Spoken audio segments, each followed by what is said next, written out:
and two, that I can do it while he's gone. So, yeah, just hold on, just relax, let it boot up. So is your employment coming to an end soon? No, good.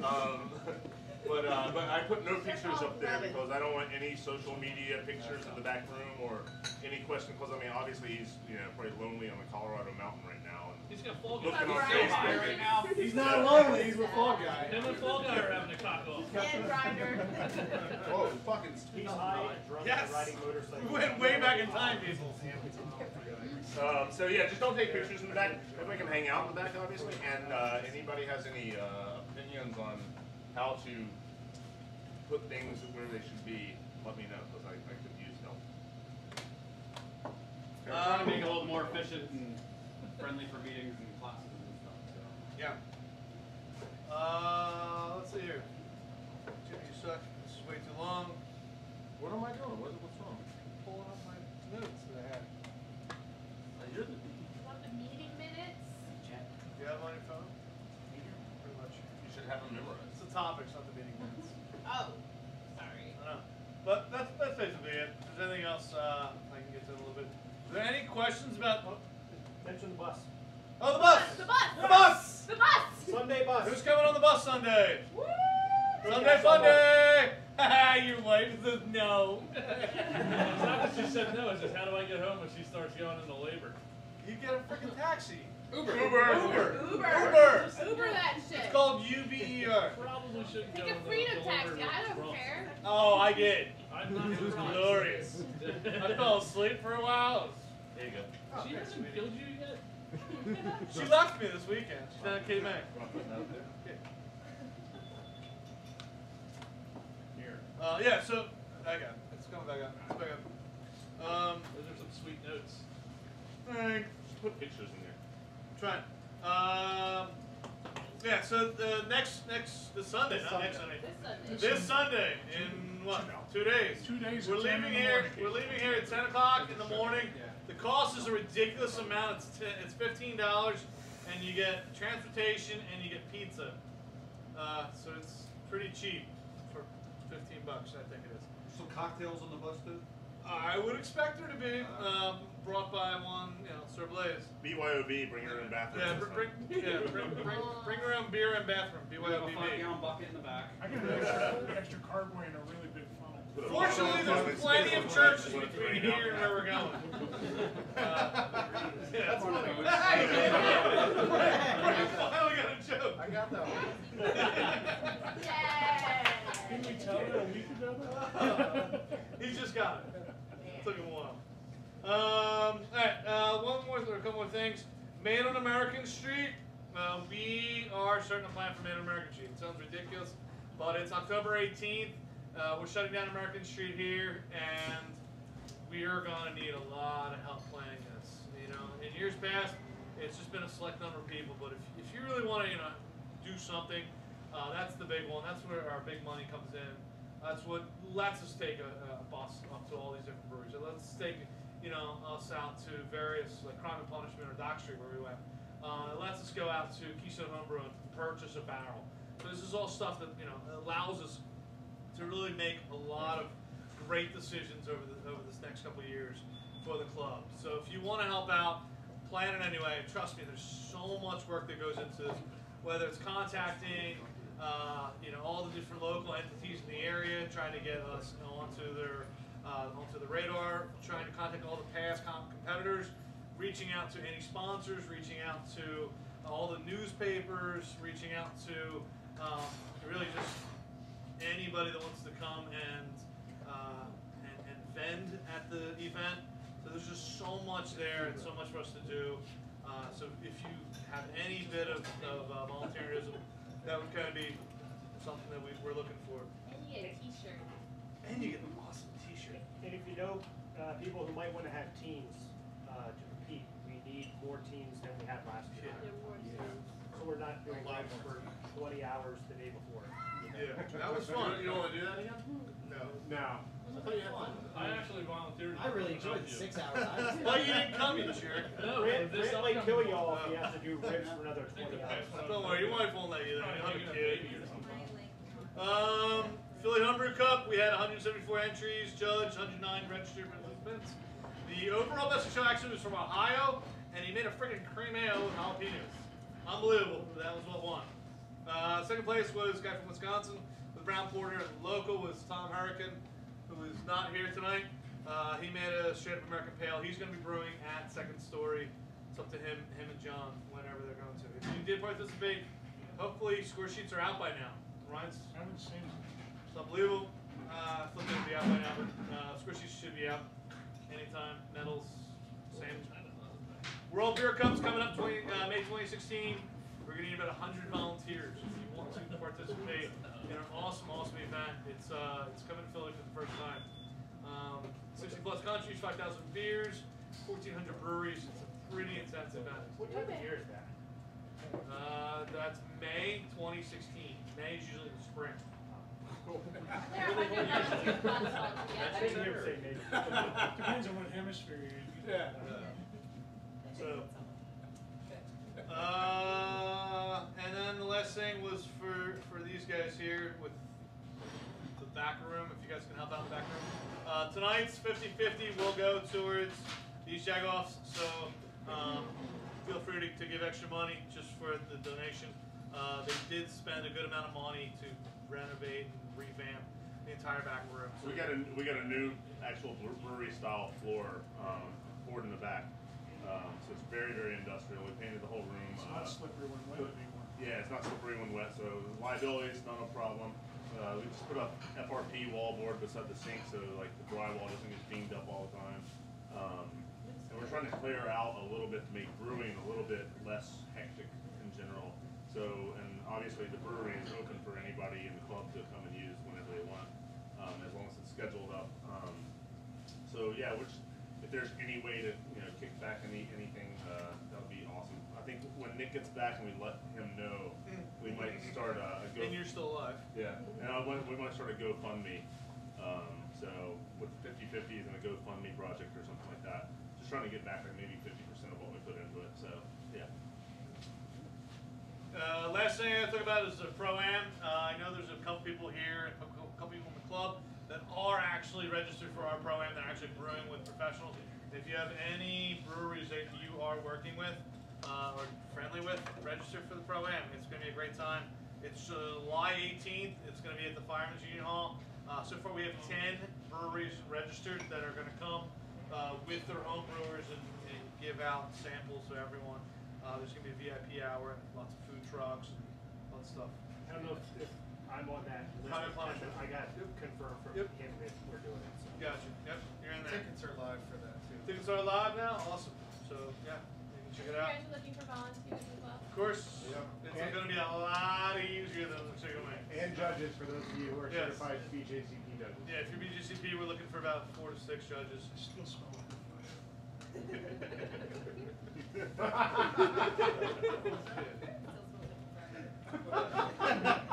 last thing is we changed our board meeting from the 10th, which is our typical board meeting, Wednesday night. I'm going to be in NHC. A bunch of the people on the board are going to be in NHC. So it's going to be on June 8th, which is a Monday. We didn't move it a week up because Randy Mosher is coming to Second Story. If you're not familiar with Randy Mosher, I think is Radical Brewing is his newest. He'll be promoting that. he's got a new book on homebrew excellence. That's right, yeah. So Radical Brewing was his last. Homebrew Excellence is his newest one out. That's going to be Wednesday night at Second Story. Highly recommend everybody go check it out. I'll be there. I know a lot of us will be there. So, any questions for the club before I turn it? What's the date of it? That is the Wednesday of Beer Week. So that's what's 10th, 3rd.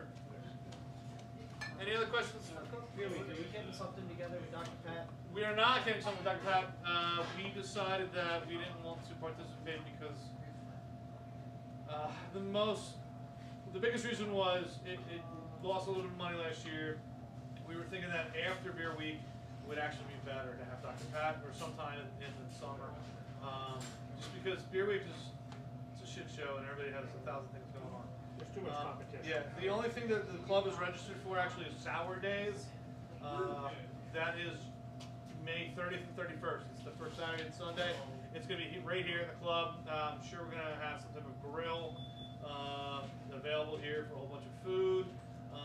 The club's going to sponsor some food and some sour beers. And it's basically bring sour beers at the end of the day. We're asking you to dump your dregs, and we will make a sour ale out of the dregs.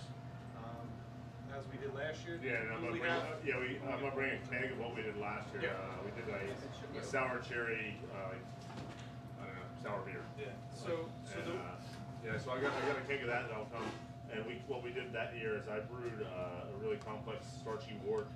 The day before, had it inside of a barrel, 15-gallon Dad's Hat barrel, and then through the 2 days of sour days, we kind of picked and choose all the best sours. We took the dregs from the bottles, poured them into a mason jar, and then that went into the barrel, and it literally soured up in like 2 weeks. It was freaking amazing. So yeah, we'll be serving that. What's up? I guess the only other, I know you're doing hot dogs in the beach, right? At Memphis? Yeah. So a bunch of people from the club are doing an event in Memphis. Yeah. So During beer week. I know Nick's got beer in there. yeah, I got beer in there. Chris Steguano, Ed Coffee, Kirk has Kirk, beer. Sean has beer. There's a bunch of people that are in there. I think that's the. I'm gonna have the Bullfrog guys probably come by here for sour days. Oh, cool. That'd be awesome. They're gonna be here already. Yeah. So May 30th, 31st, sour days. Looking at the date for that right now. I think it's the last Saturday, right? June 6th? Could be wrong. I thought it was actually the first weekend because I think they set a rain date for it, or like on the second weekend. But No, I'll find out. it's Saturday and Sunday. It's Sunday. With the Memphis? Yeah, it's the first Sunday, I believe. Is it? So it's the 30th, 31st.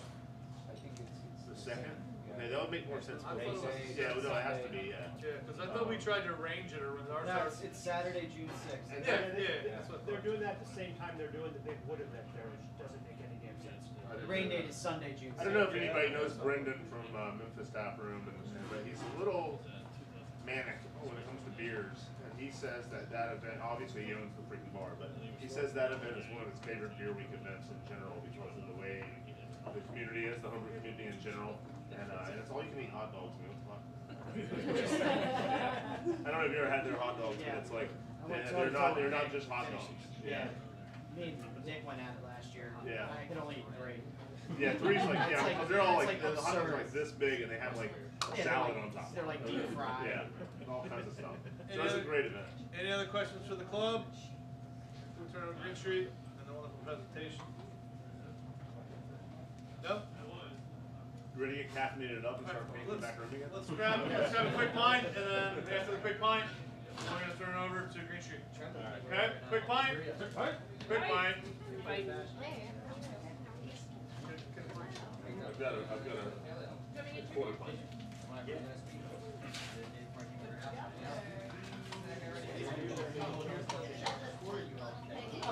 You're gonna have to get,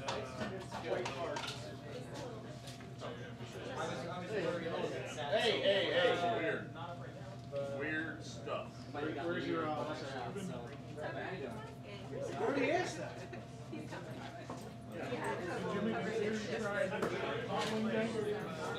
Oh, cool, awesome.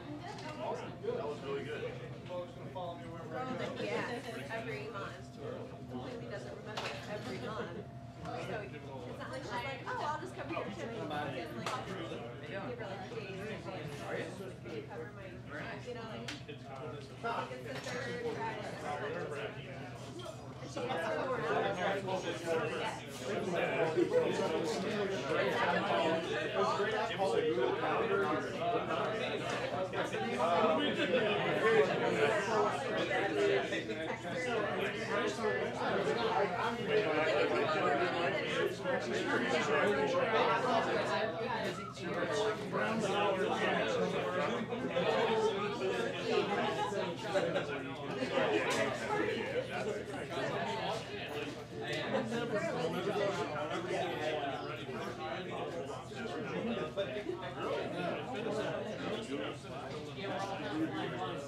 Who's Joey's?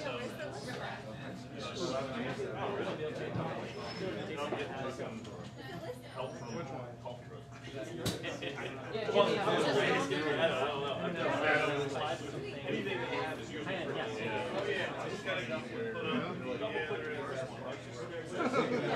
So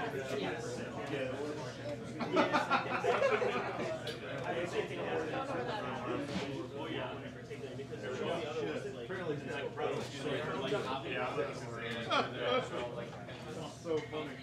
They're all like this. This is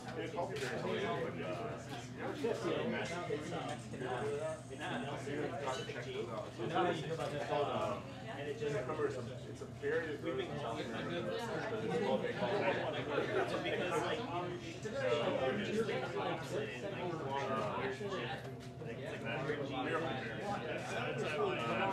you can buy the plan. Runs like that. Runs like the play. But they're kind of a lot better.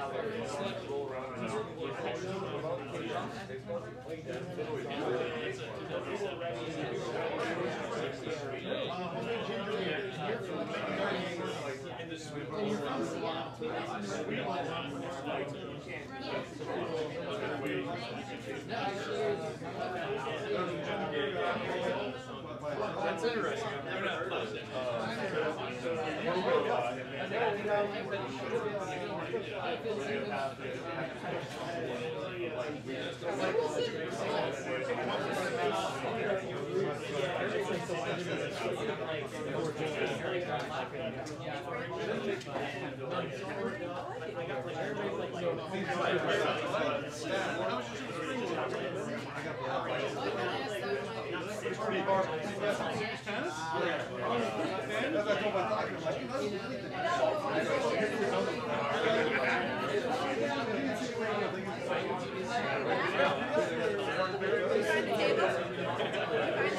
I was like, yeah,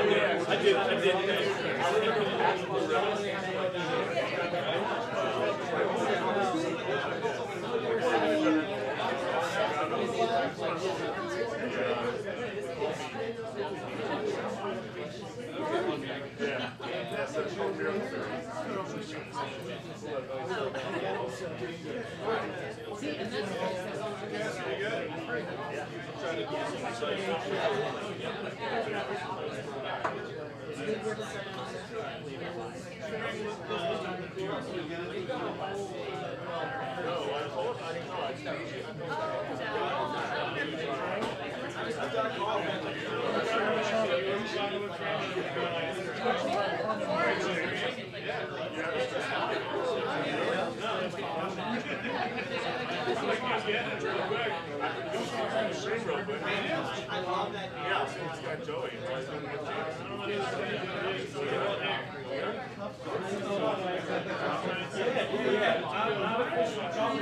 definitely dictates that I got to push one to it, and I brought that in the bottom. This is our organic restaurant. Our darkest rose is much different than most of our roses are like.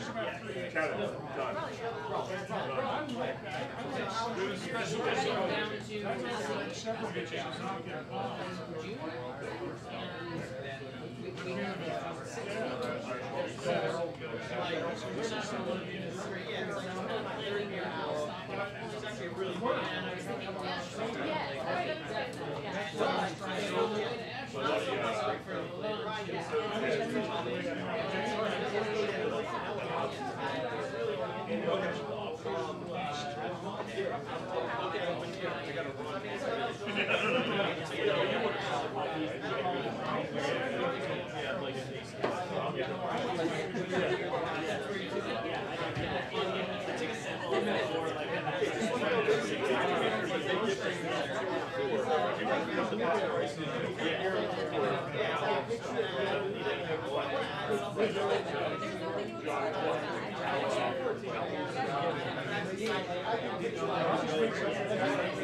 Joe, you ready? You ready? Joe, everybody. All right, this is Tom from Green Street. He's got a coffee roastery in South Philly and a coffee shop in Center City. He came to us about 8 months ago and asked about my crotch-made coffees. I really just needed some beer, but yeah. Yeah, that too. And we told him we'd work with him and try to figure out the best way to. Yo, Tom and Blaze. Woo! I'll just tell him how to prepare the drinks. No worries. So they wanted basically to pour cold coffee, just like a Guinness with a nice thick head on it. And so they gave us a couple samples, and we kind of figured out the actual times and the pressures to actually do it. And now they have it on tap. Well, not right now, Right. but typically they have it on tap at the coffee We shop. got everything else figured out, and then the condenser or the compressor in the refrigerator went. In the kegerator blew, so we're working on that. But anyway, he's here to talk about coffee roasting using the AeroPress and making good coffee at home. Yep. All right, thanks, Jimmy. So as Jimmy said, my name's Tom Molieri. I'm in business with my brother Chris, and we own Green Street Coffee Roasters. We're at 20th and Washington in South Philly. That's where we roast. And we have a cafe at 11th and Spruce down by Jefferson. So to kind of give you the quick itinerary, I'm going to start passing these around. I brought 4 different green coffees, and there's a letter identifying each, and I'll let you know what they are in a moment. But the big thing is, green coffee really doesn't have unique properties to it. Really good green coffee will. So just make a note on each of these and see if you can kind of get anything. Average regular green coffee will just be chalky, have like a chalk, almost like smell to it, maybe like hay or something, and that's about it. No, just smell it. Just smell it. So anyway, I'm going to pass around the samples. We'll talk a little bit about roasting, the roasting process, which is the transformation of those green coffee beans into the brown coffee that most people recognize, although you guys are home brewers, so some of you might even home roast for some of your beers and stuff, probably a little more adept at this than most people. And then I have coffee here, so if anyone wants coffee, there's Ethiopian Kalensu. It's a light roast, single origin, has some complexities to it, blueberry notes, malted chocolate, a little bit of Myers lemon. And then I brought the Bomber. This is our darkest roast. It's an organic French roast, so if you want a chocolatey, full-bodied, smoky, starting to turn into that kind of carbonic taste, French roast is the tip. So that's the 2 coffees I brought, and then we'll talk about the AeroPress. I actually used this in a brew competition and won at regionals this year. So we'll go over. I did, and I went to nationals and I didn't win. But we'll go over this too. So I'll go into the PowerPoint real quick. So those are coffee cherries. Before it gets to what you're looking at, this is what the coffee looks like. So it's a red cherry that grows on the tree, and inside of it is 2 of those green seeds. So that's what coffee will look like when you see it grown. I heard there was a lawyer in the house. I might need it for this slide. So this is the coffee supply chain if anyone's interested. This is kind of the most detailed breakdown I could find. And it starts at the top with fresh cherry, which is the picture I just showed you before. And then it goes into the different processing methods that roasters get fancy with, and they might call coffee honey processed, natural pull, and all these other terms now that are basically these same time-tested processing methods for getting that coffee cherry to having the green seeds come out of it. So basically the 3 main processes are wet, semi, and dry. And if you've tried Ethiopian Kalensu, this is a natural process, which is a dry process. So you take the coffee cherries, you lay them out, you sun dry them, the sun will break them down so there's absolutely no moisture left, and the green beans will literally just fall out of them, and then you just fish them, screen them through nets, and your green beans are at the bottom. and then working to the other side of that, you run the coffee cherries through little water aqueducts, and there's screens along the way that the cherry will break off of, and as it keeps going through that, you end up with the beans. So as far as tasting notes, natural coffees are similar to sour ales. They're more funky, they tend to have big fruity flavors. Washed coffees are more pristine, they'll have more clarity to them, although sometimes less complexity. So in the beer world, I don't know, help me out with an analogy on that one here. What's a beer? Like Pilsner maybe? That'd be a clean lid. Yeah, so that's most people prefer wet processed coffees when you get into lighter roast single origin coffees. They tend to keep most of the characteristics within certain boundaries. That said, natural coffees can be really, really interesting, maybe just a little more hit or miss. So anyway, then beans are ready for export after that. And then it goes through a process of them being in burlap bags, 40-foot containers, customs. They hit the land. Exporters will then make the exchange with importers, and then roasters like us will deal with importers or work from farm gate at origin with people who are exporting and contract with them directly. And then you get to us, manufacturing, processing. We roast the coffee in a machine that uses heat, and basically we'll turn that coffee into roasted coffee. So this is kind of the picture of it. You got a farm, you got a roasting facility, or I'm sorry, farm processing facility where they're bagging the coffee. The third picture is a guy named Rick from Sumatra. My brother left yesterday to go visit him and the coffee that's there. And then the fourth picture is green coffee stored here in the States. Is that your warehouse? Yep, and then that's our roaster, where the red roaster is. We've since got a new machine. And then that's roasted coffee in a very, very scientific, pristine container, otherwise known as a 40-gallon brute trash bucket. And then the last two pictures are more about the presentation and kind of culture of coffee. If anyone's ever heard of the TNT, it's a throwdown event where people will pour latte art, which is the last picture. So, what makes Green Street different? I mean, pretty much we're the best, so that sums it up. But those are four of the main things, is how we buy coffee and the strategy we use to do that, working directly from farm gate and putting time and energy into that versus marketing. We don't waste money on paying designers or for ads. All of our money goes into visiting origin and basically sourcing coffees and just finding ways to do that better and finding better coffees. That allows us to do customized wholesale to people that appreciate that are concerned with that. And then the last one is pretty much what I said at the beginning.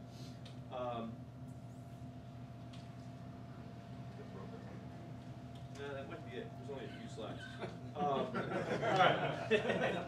So that's pretty much the rundown into just general coffee stuff. And before I go into the AeroPress, I kind of just want to open it up. So if you have any questions about roasting, the process, coffees you've tasted, anything you just have a question about with coffee in general, hopefully I can answer it for you. What makes you guys the best?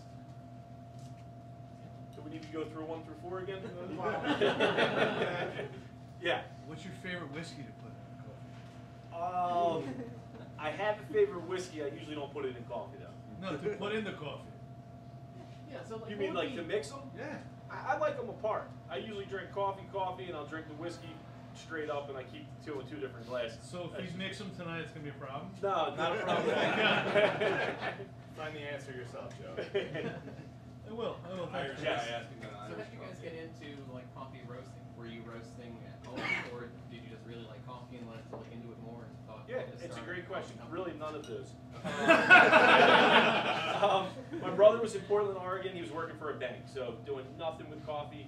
I worked in restaurants, so I had some exposure to better coffee than you can get normally, but not really good coffee in general. So it was basically, it just started really from the business side of us wanting to do something.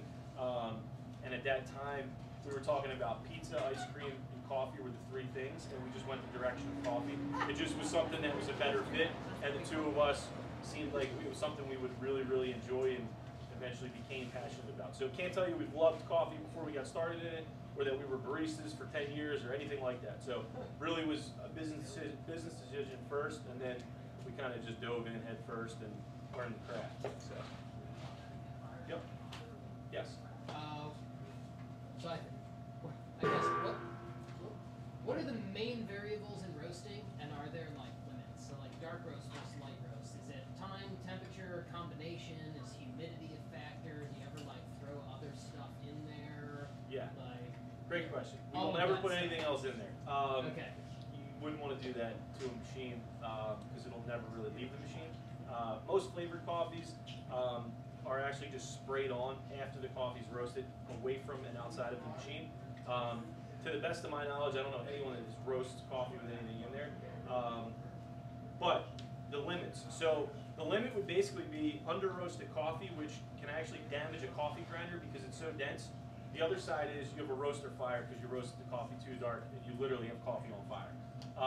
So both of those actually are not too uncommon to have happen for newer roasters or someone just not paying attention.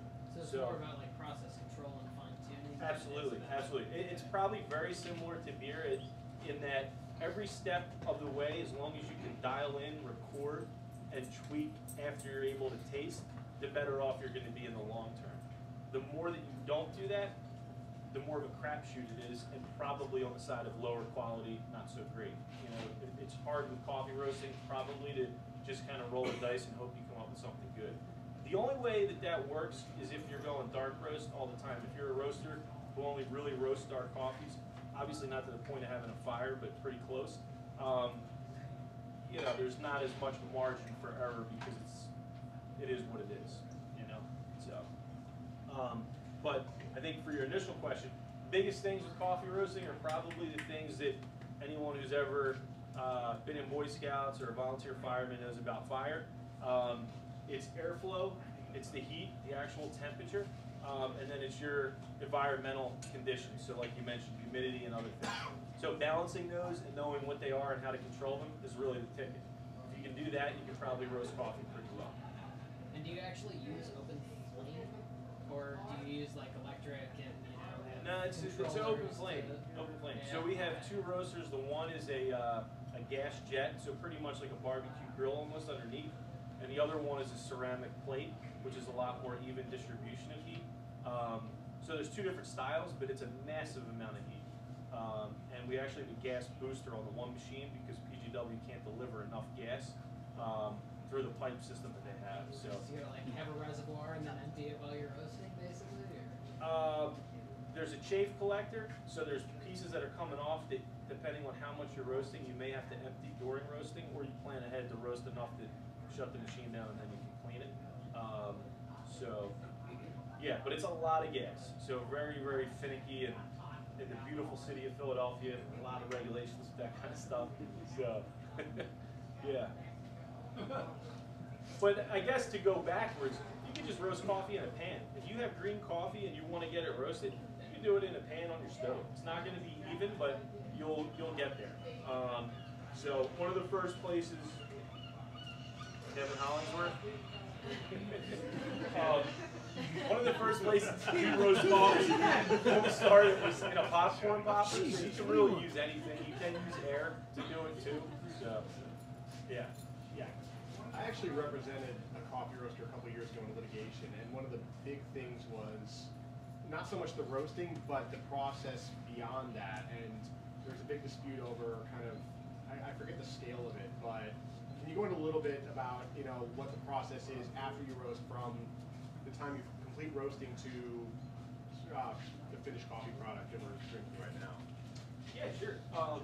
There's a lot of steps. So do you mean like the storage and the preparation, or the brewing? Well, a little bit of both. I mean, my understanding was that there was a major dispute over kind of how long coffee was sitting and the measurements taken. Were they done immediately after roasting or several weeks later? Because the flavor profiles change over time. It's an organic product. I see. So, Okay. you know, what exactly do you recommend? I mean, how far do you go from roasting to serving the product? Do you let it sit? Do you serve it immediately? How does that work? Sure, sure. Okay.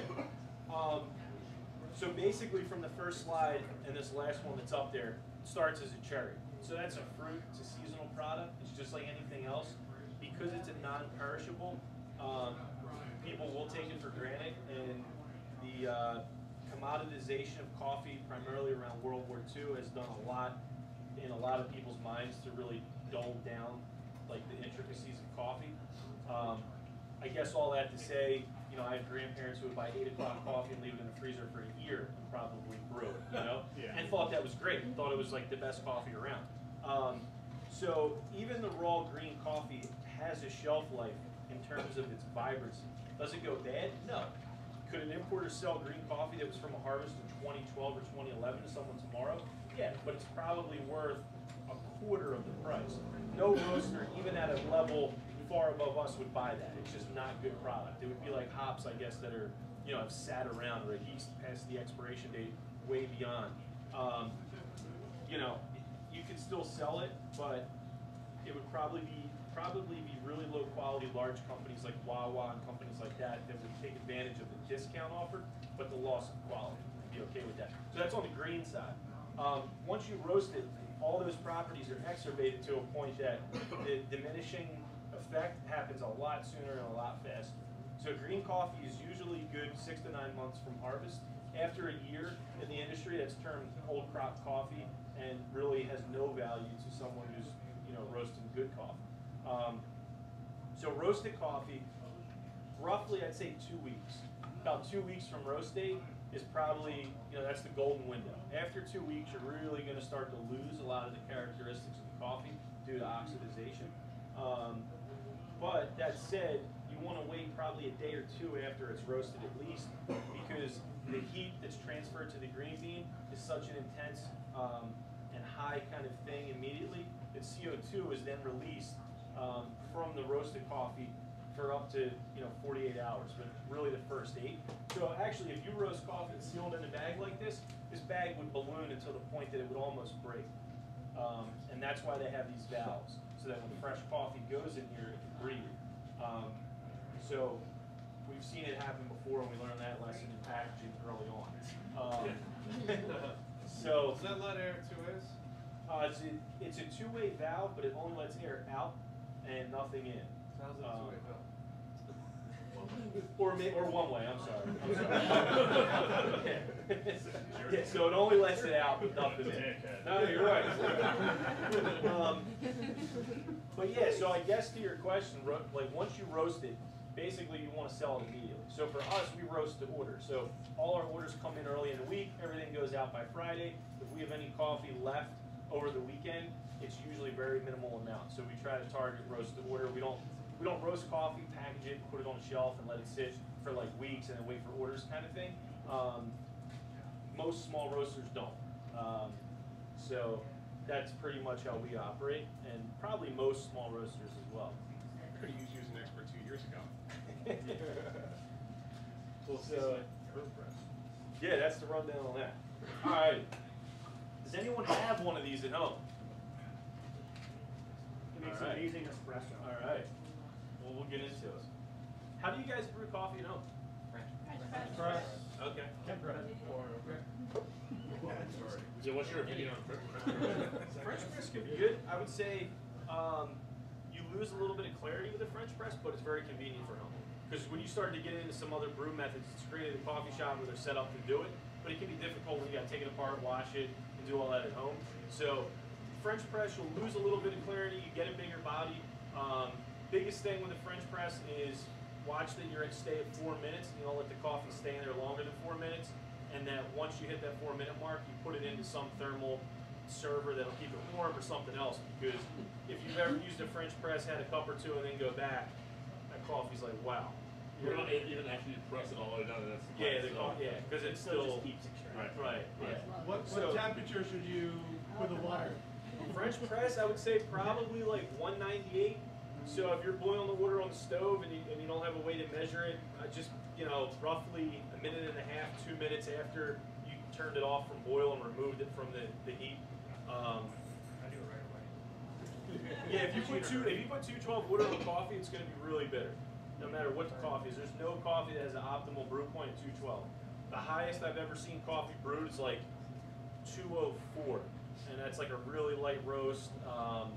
So you're trying to like tease or draw out some things in there that otherwise wouldn't come out.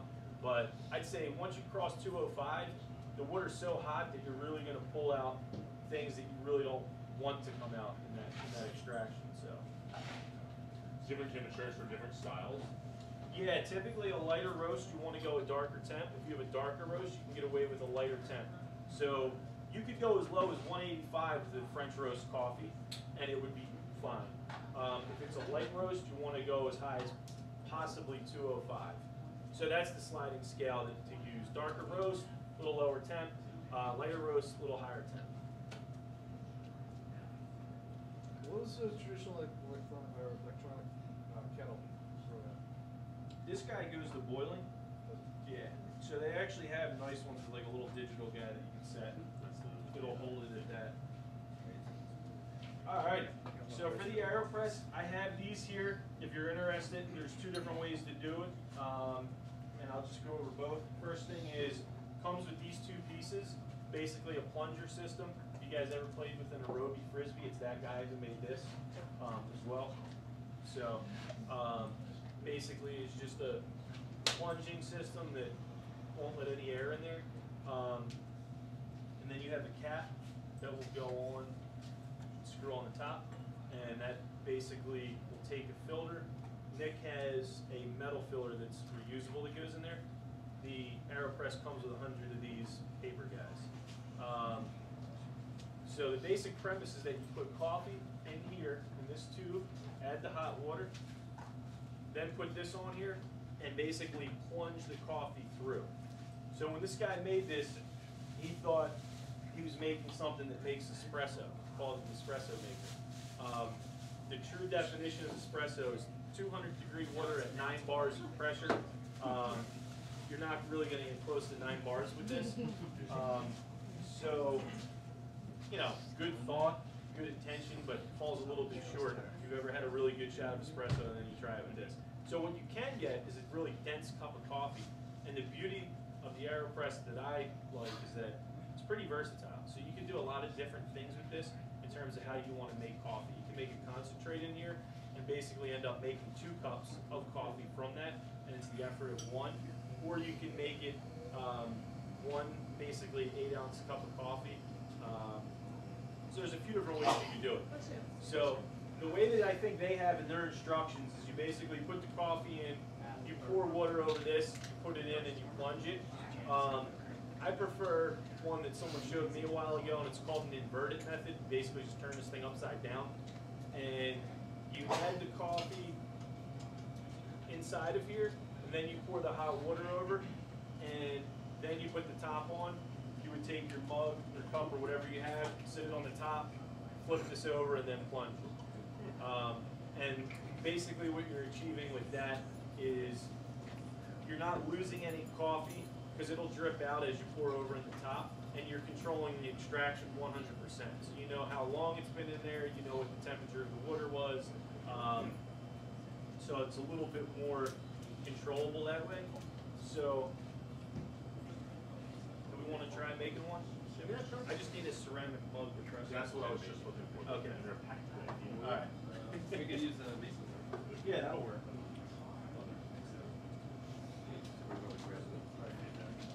Fit in there. Yeah. Oh, cool. That is like 12 glass. Yeah, that'll work. Perfect. All right. So the ratio on here is really up for preference. When I did it for the competition, I used 17 grams of coffee, and I used 8 ounces of water, and I plunged it, and that was what I served. So sometimes people will use more coffee. Typically 22 to 25 grams of coffee is what is in a 12-ounce cup. So if you use that much, this top chamber only holds 8 ounces of water total. So if you use the amount for one 12-ounce cup, then you need to do a fancy word for, they call it bypass, but simply just add water to the cup that you're then putting it into. So you would add roughly, or exactly, 2 ounces to here. If you wanted a 10-ounce cup, or if you wanted a 12-ounce cup. And what I was saying before with making 2 cups is you could go crazy and put like 50 grams of coffee in here plunge it, the puck of coffee is going to be like this when it's done. It might be a little hard to get out, but it's definitely doable. And then you would put that into 1 cup, split it, and then just fill those 2 cups up with water, and you got 2 cups of coffee. That'll probably taste pretty good, especially for minimal effort. So, and with your grind size on that, just pass this around real quick. This is roughly what you want it to be. On a grinder that we have at the shop, which is a Malcone, similar to a bun-like style grinder, it would be number 2, which is Burr grinder? Burr grinder, which is what they consider, I believe, espresso grind. Finer. You want it to be like cocoa powder. Like if you ever opened a Hershey's cocoa thing, like maybe not that fine, but close. Wow.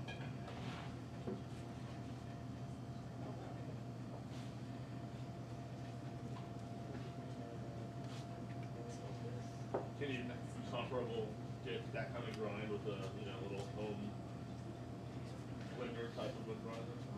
No, that's you would have to use a burr grinder to get it like that. A blade grinder is just going to give you. Actually, I don't know. Will they get that fine? I mean, I guess if you ran it for 10 minutes. Right. Yeah. The one I have is okay, it's white, that fine, it's nice, it's bigger and Okay. Go. Yeah, it is. The engine motor starts. That's Now you're done. Right. That's the problem too, is that the coffee gets so hot in there that it actually extracted the oils then. So by the time you go to brew it, you've already lost some of the good stuff. Yeah.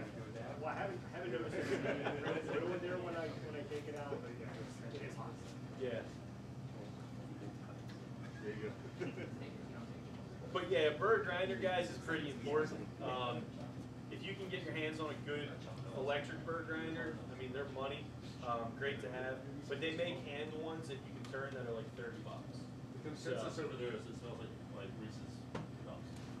Peanut butter and chocolate and coffee. Yeah. Actually, we have it brewed if you want to try it. Try it, it's good. All right. Digital So, scale. have a little bit of Coffee scale. nerd there. Yep. Like, I think they're $25. CJ 4000 on Amazon. So you're doing 17 grams? I'm gonna go 17. Just for a straight 8 ounces. All right, so we got 17 and a half. And the other thing is, with this AeroPress, when you're using this fine of coffee, you want to use a little bit of a lower temperature.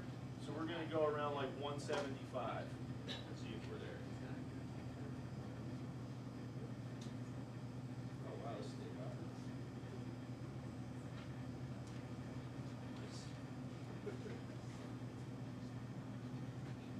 And I know this seems like a lot, like most people are probably like, hey, I'm never going to weigh coffee out in the morning or use the thermometer.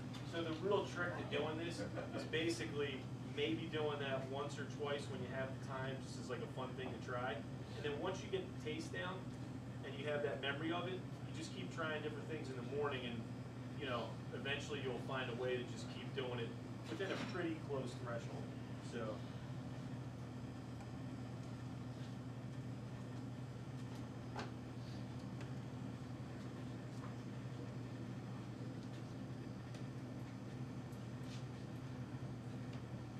Alright, so we're going to just let it sit for a minute. We're at 193. Any other coffee questions or anything? For people starting out, say home roasting or whatever, do you have recommended breeding? There's a book called The Roaster's Companion that just came out like 3 months ago. So I would check that out. It was Scott Rayo, the guy who wrote it. But Sweet Maria's, if you guys home roast, is a pretty informative site that they sell green coffee, and they have a lot of good info on there. Alright, so the other thing I forgot to mention is the time. So with the AeroPress, it's a really short extraction. We're only going to let this sit in here 1.5 minutes. So the other benefit to an AeroPress is it's really fast. So at 1.5 minutes, I'm going to flip it over and plunge it. So, pretty quick timing.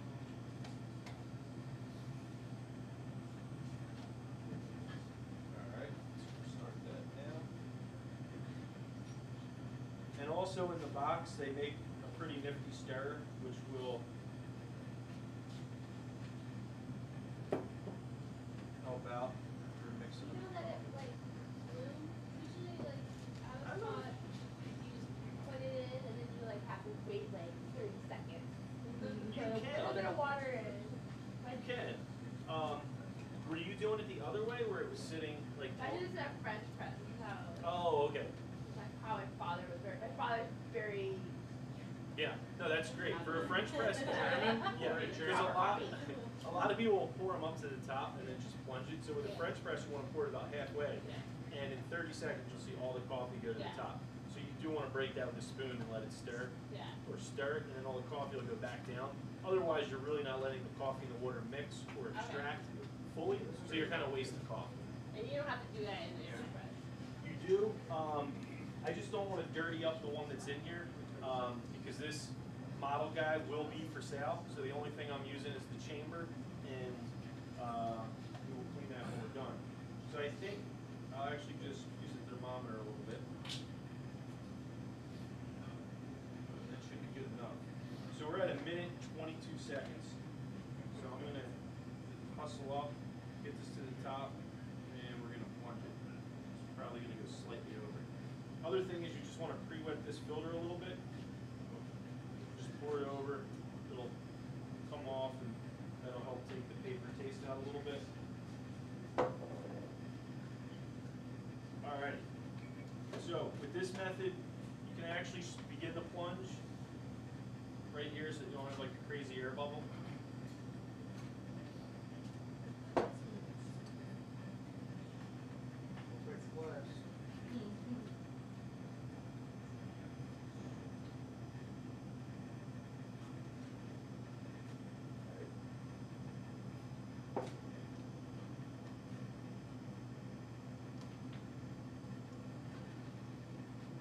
Alright. So that's about it.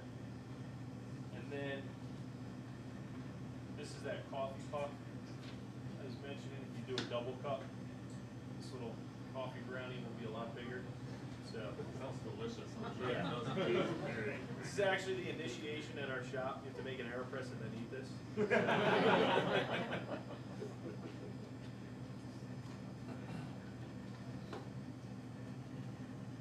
And then there you go.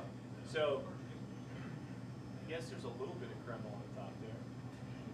Is there a way to get more, or? I would use a lot more coffee, less water, and then on your plunge, you want to just go as quick as possible. Like I kind of took my time when I was doing that. You would really just want to like ramp it up.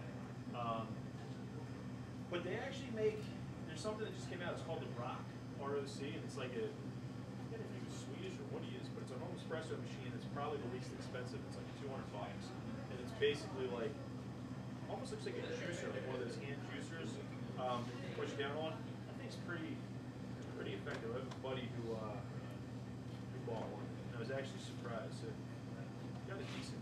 It was pretty close to what an actual espresso would be. Does anybody want to try this? Sure. All right.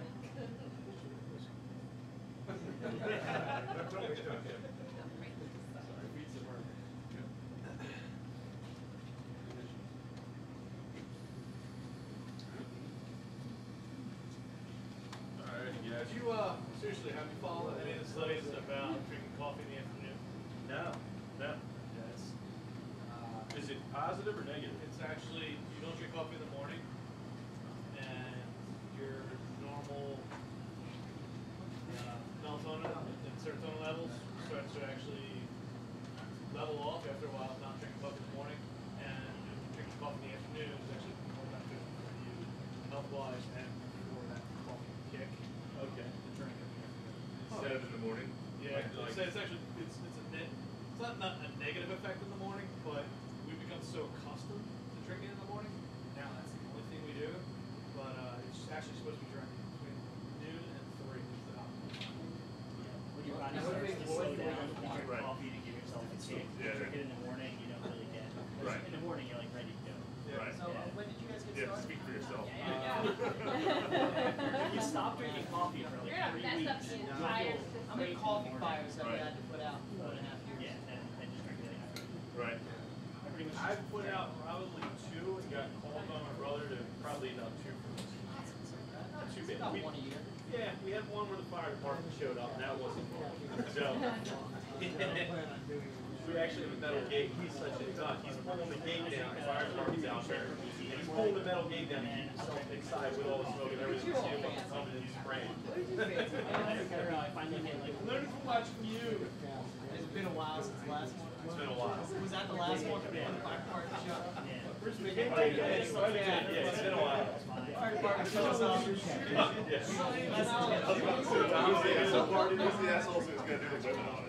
Well, guys, thanks for your time. Last thing, I brought some coffee. So, doing a special for the club here. 1 for $12, 2 for 20.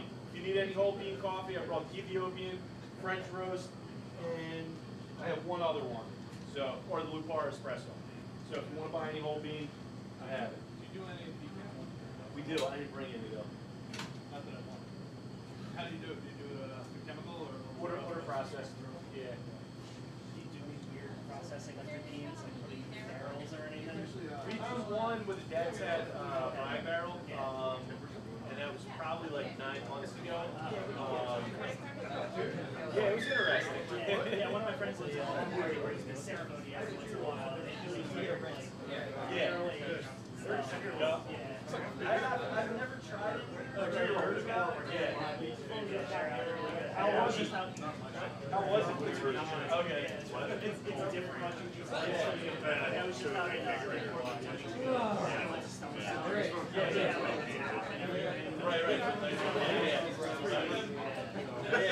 Jimmy used to suck it out too, and once we had it all dialed in and set up, then the compressor went on the fridge, so it's like, yeah. I can't fix that. That's like, Hey Jimmy, what do I bring you?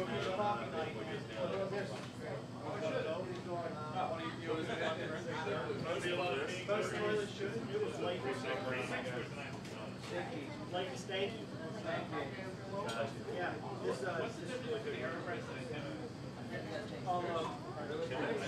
probably the body. You can probably get a bigger body with AeroPress. It kind of makes it known for like the most. It's got a big paper filter. That's more on like the bright side versus like the other like metal companies. So it really be like body development and like that kind of. So that's the biggest difference. But if you use AeroPress, it's nice because it's like, I won't be back. I gotta go get something in the next guy. That's an Irish coffee tree. You're right. This is all plastic. You can bring it with you. If they have a hot water thing, like the water thing.